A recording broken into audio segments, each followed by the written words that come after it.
Friends అందరికీ. ఇక ఇల్లు ఎందుకు తింటున్నావు అన్న? ఇది వచ్చినములు పప్పు పోసుకొని తింటావా?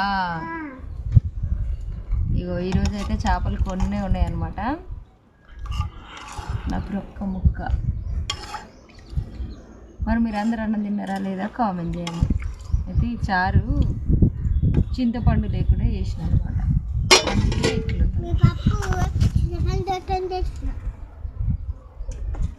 చింతపండుతో చేసిరా మీరు? కొరంగు